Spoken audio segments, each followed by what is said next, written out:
जय हिंद दोस्तों, स्टोर में क्लासेस में आपका स्वागत है। आशा करते हैं आप लोग अच्छे होंगे और जो है मन से पढ़ते होंगे। ठीक, देखिए मन से पढ़िए क्योंकि ये जो जीवन है संघर्ष से भरा हुआ है। आप जो है संघर्ष के साथ कदम से कदम बढ़ा करके स्टेप बाय स्टेप चलिए, जो है आपको सफलता निश्चित मिलेगी। ठीक, डेली आपको 4 से 5 घंटा देना है पढ़ाई में। उसके बाद एक बार आप सफल हो जाएंगे तो आपको तमाम लोग पूछेंगे, ठीक, तो आपकी वैल्यू बहुत ज़्यादा हो जाएगी। तो इसलिए नेवर गिव अप, हार कभी नहीं मानना दोस्त। ठीक, हार बिल्कुल मत मानना, बस मन दबा के एक बार पढ़ लीजिए। ठीक, तो चलिए आज टॉपिक पे आते हैं। टॉपिक क्या आज का जो है चैप्टर है। ठीक, आज का जो चैप्टर है वो है वायरस, जिसे हिंदी में विषाणु कहते हैं। ठीक, देखिए वायरस जो होते हैं ये हमारे लिए कुछ लाभदायक भी होते हैं, कुछ हानिकारक भी होते हैं। ठीक, वो हम आगे देखेंगे लाभदायक किस लिए होते हैं, हानिकारक किस लिए होते हैं। देखिए वायरस जो होता है वो बहुत अति सूक्ष्म होता है। अति सूक्ष्म का मतलब होता है इसे हम नग्न आंखों से नहीं देख सकते। इसे देखने के लिए हमें इलेक्ट्रॉन माइक्रोस्कोप की जरूरत पड़ेगी। ठीक, वायरस जो होते हैं ये हमारे शरीर में रोग फैलाते हैं बहुत सारे। ठीक, बहुत सारी बीमारियां पैदा करते हैं। और जो वायरस की खोज किए थे, वायरस की खोज ये क्वेश्चन पूछता है यूवानोवस्की। ठीक, यूवानोवस्की एक वैज्ञानिक थे जो कि रूस वैज्ञानिक थे, बॉटनिकल थे। बॉटनिकल मतलब वो वनस्पति विज्ञान के जो है साइंटिस्ट थे। उन्होंने मोजैक, तम्बाकू मोजैक मतलब देखा कि जो तम्बाकू की पत्तियां होती हैं उस पर कुछ मतलब धब्बे धब्बे जैसे पड़ जाते हैं। ठीक, तो उन्होंने जब देखा बकायदे से तो उसको जो है उसका नामकरण किए, उसे जो है वायरस नाम रखा। ठीक, तो चलिए देखिए जो वायरस होता है इसकी स्टडी को, वायरस की स्टडी को विब्रियोलॉजी कहते हैं। विब्रियोलॉजी, ठीक है, या फिर हिंदी में कह सकते हैं विषाणु विज्ञान कहते हैं। इसकी जो खोज करता थे, ठीक है, यूवानोवस्की थे। सन 1992 ईस्वी में खोजे थे। ठीक, ये रूसी वैज्ञानिक थे, बॉटनिकल साइंटिस्ट थे। ठीक है, रूस के ये रहने वाले थे, बॉटनिकल मतलब वनस्पति विज्ञान के जो है साइंटिस्ट थे। ठीक, वैज्ञानिक थे। और देखिए तंबाकू की पत्ती पर खोजते समय इन्हें जो है वायरस मिला। वही तंबाकू की पत्ती पर देख रहे थे, स्टडी कर रहे थे, तो इन्हें कुछ धब्बे धब्बे आकार के मिले उसे तंबाकू पर, जो तंबाकू की पत्ती पर, तो उसे उसका नाम वायरस दे दिए। ठीक, तो देखिए लुईस पास्चर और बीजरिंग, ठीक है, ये वैज्ञानिक थे। इस वायरस का नाम मतलब क्या कहते हैं, जीवित तरल संक्रमण नाम दिए थे। ठीक, जीवित तरल संक्रमण नाम। देखिए ये जो एड्स होता है, एड्स का जो वायरस होता है वो एचआईवी होता है। ठीक, एड्स का जो वायरस होता है वो एचआईवी होता है। और इसका नामकरण लुईस पास्चर एंड बीजरिंग दिए थे सन 1986 ईस्वी में। 1986 ईस्वी में। देखिए वायरस अति सूक्ष्म होते हैं। ठीक, बहुत सूक्ष्म होते हैं। और परजीवी, परजीवी का मतलब होता है ये दूसरे के ऊपर डिपेंड होते हैं। ठीक, अकोष्ठी मतलब होता है नॉन सेलुलर, इनमें जो है सेल नहीं पाया जाता है। ठीक, एंड विशेष न्यूक्लियो प्रोटीन कण होते हैं। तो जब भाई सेल नहीं पाया जाएगा तो इसे हम जो है न्यूक्लियो प्रोटीन कण कहते हैं। ठीक, तो ये देखिए ये जीवित परपोषी के अंदर रहकर रिप्रोडक्शन करते हैं। रिप्रोडक्शन इनके अंदर द्विगुणित होता है। द्विगुणित का मतलब होता है रिप्लिकेशन। रिप्लिकेशन का मतलब होता है जैसे 2 से 4, 4 से 8, 8 से 16, 16 से 32 ऐसी संख्या में बढ़ते हैं। ठीक, ये बॉडी के अंदर अगर नहीं है, बाहर है तो निर्जीव अवस्था में होंगे, लेकिन जैसे बॉडी के अंदर जाते हैं सजीव अवस्था में हो जाते हैं, एक्टिव हो जाते हैं। ठीक, बॉडी के बाहर इनएक्टिव होते हैं, बॉडी के अंदर जाने के बाद एक्टिव हो जाते हैं। ये जो वायरस होते हैं इसे आप कई सालों तक डिब्बे में भर कर रख देंगे तो उस समय निर्जीव अवस्था में रहेगा, लेकिन जैसे आप बॉडी के अंदर इंजेक्ट कराएंगे तो सजीव अवस्था में आ जाते हैं। इसलिए इससे ये फायदा होता है कि इससे ये पता चलता है कि उस टाइम मतलब क्या रोग हुआ करता था। ठीक, वायरस से देख करके बता सकते हैं, उसके बारे में स्टडी करके बता सकते हैं कि ये वायरस कितने साल पहले का है, या फिर उस समय क्या क्या कौन कौन सा रोग होता था। तो ये सब चीजें आपके लिए फायदेमंद होकर बता सकते हैं। ठीक, और देखिए इलेक्ट्रॉन माइक्रोस्कोप द्वारा इसे देखा जा सकता है। ठीक, इसे इलेक्ट्रॉन माइक्रोस्कोप द्वारा देखा जा सकता है। देखिए ये वायरस का एक स्ट्रक्चर है।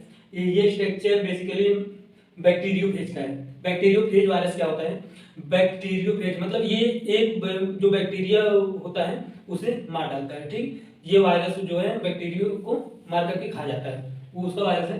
देखिए ये जो ऊपर वाला भाग होता है ये हेड होता है। ठीक, और इसके अंदर जो पाया जाता है डीएनए होगा या फिर आरएनए होगा। बैक्टीरियोफेज वायरस यहाँ पे नहीं लिखी, एक मिनट सॉरी, यहाँ पे लिख दे रहे हैं bacteriophage, bacteriophage virus, structure of bacteriophage virus, structure of, ठीक, स्ट्रक्चर ऑफ बैक्टीरियोफेज वायरस मतलब ये बैक्टीरियोफेज वायरस का स्ट्रक्चर है। ये जो इसके अंदर मटेरियल होगा डीएनए होगा, ठीक है, या फिर दूसरा होगा तो आरएनए। जैसे अगर जंतुओं में इसका जेनेटिक मटेरियल आरएनए होता है तो इससे आरएनए से जो मेडिसिन जल्दी नहीं बन पाती है, ठीक। तो एड्स का जो वायरस होता है उसका जेनेटिक मटेरियल आरएनए होता है, इसीलिए एड्स का भी जो है पूरी तरह से इलाज नहीं हो पा रहा है क्योंकि उसका मेडिसिन नहीं बन पा रहा है। और ये जो कोरोना आया हुआ है, कोरोना बीमारी, ठीक, इसमें भी इसका जो जेनेटिक मटेरियल है वो आरएनए है, ठीक, इसलिए उसका भी मेडिसिन नहीं बन पा रहा था जल्दी। तो कुछ जैसे इन सब में क्या होता है, जैसे मान लीजिए आपको एड्स हुआ, ठीक, आपको नहीं, मान लीजिए किसी को भी एड्स हुआ, ठीक, उसका लक्षण देखा जाता है, हाँ भाई इसको फीवर आ रहा है, फीवर का एक मेडिसिन दे दी, खांसी आ रहा है, खांसी का एक मेडिसिन दे दी। तो ये सब मेडिसिन दे देकर कुछ दिन तक चलाते हैं, ठीक। वैसे कोरोना में भी आप देखे होंगे कि जैसे मान लीजिए कुछ लक्षण दिखा, ठीक, हाँ इसको फीवर हुआ, फीवर का मेडिसिन दे दिए, खांसी आ रहा है, खांसी का मेडिसिन दे दिए, जो है पेन हो रहा है ब्रेन में या फिर कहीं पर भी उसका मेडिसिन दे दिए, तमाम प्रकार के मतलब ऐसे मेडिसिन मिक्स करके दे देते थे तो उसको राहत मिलती थी। और एक समय जो है उसका एंटीजन ही खुद को इम्यून सिस्टम मजबूत कर लेता था, ठीक है, और उस वायरस से निपटने में मददगार हो जाता था, ठीक। और देखिए ये जो बीच वाला पोर्शन होता है ये नेक होता है, ठीक, इसके अंदर ये जो प्रोटीन होता है इंटरनल प्रोटीन बोलते हैं, और ये जो कवच होता है ये प्रोटीन होता है, ठीक, प्रोटीन का कवच बना रहता है। और ये जो आपको रिंग रिंग दार दिख रहा होगा ये टेल शीट होता है, टेल शीट, ठीक। और ये जो दिख रहा है ये टेल फाइबर होता है, ठीक, ये जो फिंगर की तरह देखो निकला हुआ है ये टेल फाइबर होता है। और ये नीचे वाला बेस होता है, बेस प्लेट करती है, ठीक। तो ये जो है वायरस हो गया। तो अब चलिए हम आगे देख लेते हैं टाइप्स ऑफ वायरस। वायरस के प्रकार क्या होते हैं। देखिए वायरस टोटल 3 प्रकार के होते हैं। पहला प्लांट वायरस मतलब पादप का विषाणु, और दूसरा एनिमल वायरस जंतु विषाणु, और तीसरा बैक्टीरियोफेज वायरस। बैक्टीरियोफेज वायरस का स्ट्रक्चर यही है, तो देख लीजिएगा। तो आप एक स्क्रीनशॉट ले लीजिए फिर आगे बताते हैं, ठीक। हाँ तो चलिए टाइप्स ऑफ वायरस, ठीक है, वायरस के कितने प्रकार होते हैं ये देख लेते हैं। देखिए 3 प्रकार होता है वायरस का टोटल। पहला प्लांट वायरस, दूसरा एनिमल वायरस, तीसरा बैक्टीरियोफेज वायरस, ठीक। देखिए प्लांट वायरस जिसे हिंदी में पादप विषाणु कहते हैं, इसका जो न्यूक्लिक एसिड होता है, ठीक, न्यूक्लिक एसिड मतलब ये जो अंदर भरा रहता है, ठीक, वो क्या होता है आरएनए, ठीक। क्वेश्चन यही पूछता है कि प्लांट वायरस का न्यूक्लिक एसिड क्या है आरएनए। एग्जांपल में जैसे TMV virus, tobacco Mosaic virus, ठीक, एग्जांपल में जैसे टोबैको मोजाइक वायरस। अब दूसरा वाला होता है एनिमल वायरस जिसे हिंदी में जंतु विषाणु कहते हैं। इसका जो न्यूक्लिक एसिड होता है मोस्टली डीएनए होता है, ज्यादातर डीएनए होता है, लेकिन कभी कभी आरएनए भी होता है। आरएनए का यही सीधा मतलब सादा एग्जांपल है कि एड्स का मतलब एचआईवी वायरस, ठीक। इसका जो एग्जांपल है इन्फ्लुएंजा जो कि आई मतलब अभी हम बताएंगे एक एक करके। और एचआईवी वायरस, एचआईवी जो जिससे एड्स होता है। फिर उसके बाद स्मॉल पॉक्स मतलब चेचक का वायरस एक्सेट्रा इत्यादि, ठीक। तीसरा होता है बैक्टीरियोफेज जिसे जीवाणु भोजी कहते हैं। बैक्टीरियोफेज क्या है, ये सिर्फ जीवाणुओं के ऊपर आश्रित रहते हैं या फिर जीवाणुओं को मार करके खाते हैं, ठीक। ये केवल बैक्टीरिया के ऊपर आश्रित होते हैं, ठीक। इसका जो न्यूक्लिक एसिड होता है डीएनए होता है, ठीक। बैक्टीरियोफेज का न्यूक्लिक एसिड क्या होता है भाई डीएनए होता है। एग्जांपल में जैसे टी2 फेज वायरस, ठीक हो गया। तो आगे देख लेते हैं कि निर्जीव वायरस के निर्जीव होने के क्या लक्षण है, फिर वायरस के सजीव होने के क्या लक्षण है, ठीक। तब तक आप एक स्क्रीनशॉट ले लीजिए। चलिए देखते हैं वायरस के निर्जीव और सजीव होने के लक्षण क्या क्या है। देखिए वायरस के निर्जीव होने के लक्षण ये कोशा रूप में कभी नहीं होते हैं, ठीक है, नहीं होते हैं, ठीक। इनको क्रिस्टल बनाकर निर्जीव की भांति बोतल में भरकर कई वर्षों तक इकट्ठा रख सकते हैं, ठीक। वायरस को जो है हम कई वर्षों तक इकट्ठा करके रख सकते हैं। वो जब बॉटल में जाते हैं तो निर्जीव हो जाते हैं, मतलब मृत अवस्था में हो जाते हैं। लेकिन उन्हें जब बॉडी के अंदर इंजेक्ट करा देंगे आप या फिर बॉडी के अंदर वो पहुंच जाते हैं तो फिर एक्टिव हो जाते हैं, ठीक, मतलब सजीव हो जाते हैं, ठीक। बस यही जो है। अब देखिए वायरस के सजीव होने के लक्षण, वायरस के एक्टिव होने के लक्षण, ठीक। इनका जो न्यूक्लिक एसिड होता है वो रेप्लिकेशन करता है।